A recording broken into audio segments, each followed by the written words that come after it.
With us in studio today, we have Matthew Parks from COSATU. After Minister Malusi Gigaba's mid-term budget policy statement, COSATU has gone on record as saying that government has failed. They have offered no plan, no changes and no hope. Matthew, what went wrong yesterday? Well, basically the economy is in a crisis. We have 4 out of 10 workers unemployed.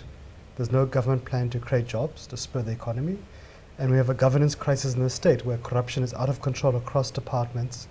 SAA, ESCOM, SABC, DENEL, SASA are known for corruption. And beyond nice English words, there was no plan from government on how to fix it. There was no acknowledgement of what are the causes of that corruption, that collapse. Society was looking for leadership from government yesterday, and we didn't see any leadership. We saw no plan to get us out of this crisis. Were there any good points that you picked up from Minister Gigaba's statement? Deep inside the speeches, there were some very important comments he made. So he acknowledged that ESCOM's continuous, far above inflation electricity tariff hikes are hitting the economy, are hitting the poor very hard. He didn't say if he's going to intervene to tell ESCOM to stop. But it was an acknowledgement. And it's an important acknowledgement. So we hope that acknowledgement will translate into intervention to get ESCOM under control. Because you saw ESCOM wants now a 19% tariff hike. So that's one good thing. I think he also... Consumers are not going to be able to buffer that. The economy is starving because of it. He also acknowledged the crisis in the state-owned enterprises. But again, let's see what interventions they do. If one reads between the lines and listens to his post-budget interviews, he basically acknowledged that nuclear is not affordable now. I think he kicked the can down the road for about 5 years. For us, we hope that 5 years is a permanent collapse of nuclear ideas.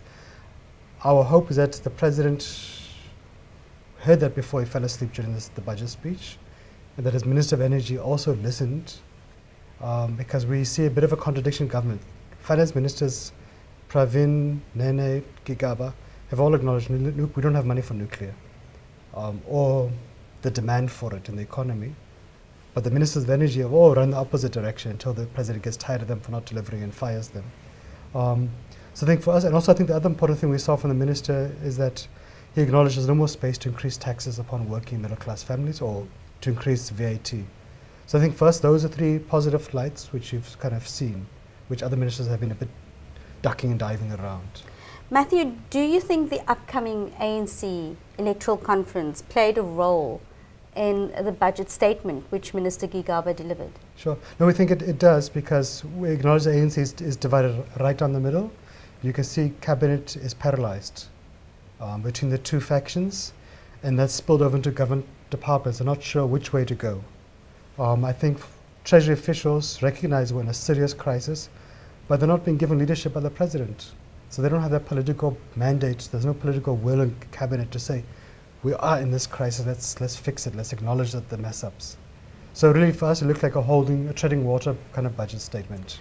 You know, so we've had the budget statement, we've had the rand weakening considerably after the budget statement. Where to from here for COSATU and the other trade unions? Where to from here? What action is there going to be? Sure. Look, for us, number one as trade unions, we're focusing on servicing our members, on the shop floor issues, whether it's around pensions, wage increases, job security, the normal issues, recruiting members, because the union is only strong as its members. But also we're going to continue to increase the pressure on government, irrespective of who's president. There's no more space for friendship or trust anymore. So even if our Deputy President Cyril Ramaphosa takes over, whom we're supporting very clearly, we haven't given a blank check. We've got clear demands, job creation, we must encourage it. There's still a level of responsibility. Yep. They must deal decisively with corruption in the state. People must be prosecuted. He must get the SOEs under control. He must deliver on a national health insurance, which is pro-poor. Must deliver on comprehensive social security. Those are kind of the policy deliveries we want to see if he takes office. But even if he doesn't take office and the president's ex-wife takes office, again, they must do that. Or even if it's an opposition coalition government, they must deliver. So for us, we're focusing on members' interests, campaigns on the ground, strengthening unions. And also, we've also been working very closely with other trade union federations, FADUSA, NACTU, and so on. Usually there's a fair amount of overlap between ourselves. We meet together, NEDLAC, we have common campaigns around social security, NHI, and so on. So for us, number one is about members' issues. But I think also, look, we have to be patriotic. Government's in a crisis and it's affecting everybody, so we can't be blind to the crisis we're in. So that's why we also try to put pressure on government to do the right thing around corruption, SAA, and so on. Well, we hope that the right thing gets done in terms of what COSATU is looking out for, in terms of its members, in terms of people on the ground. Sure. Because essentially, those are the people who are hit hardest. Yeah. And what do you say? How do you explain the significance of what happened in the budget statement to people at ground level? Because very many people went off to work yesterday morning and didn't even realize that there was a midterm budget Sure. policy statement getting tabled. So how do you explain what's the significance? Now, look, people are very despondent about politics. You know, 10 years ago, people looked forward, society looked forward to the Minister of Finance's budget speeches. They give you a sense of what's government's plan of action to address society's challenges. There was clear targets, which had credibility because government worked hard. Now, hey, you just listen to government speaking the same stuff all the time. So they talk about consolidating the state airlines to save them. But we've had that for the last couple of speeches, so it holds no value. It's good to talk about dealing with corruption, but if corruption is led by the highest leader of government, it's difficult to take whatever good intentions Gigaba might have. It's difficult to take it seriously. So look, our members are also deeply frustrated, they're deeply despondent. It's difficult because we don't have a magic wand to force the Minister of Social Development or Minister of Water Affairs to take their job seriously and to behave and implement the ANC manifesto.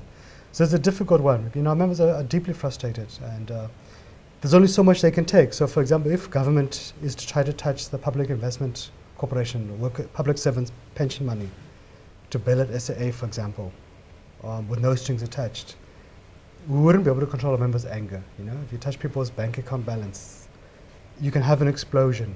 So we're trying to manage that and try to get government to do the right thing. But it's a continuous fight, and sometimes we win because you've got a good minister. Other times you're dealing with a deeply compromised minister who has no morals, no good intentions, and it's very difficult to come right with them. Thank you so much, Matthew. We appreciate COSATU and COSATU's insights into what's happening in South Africa right now.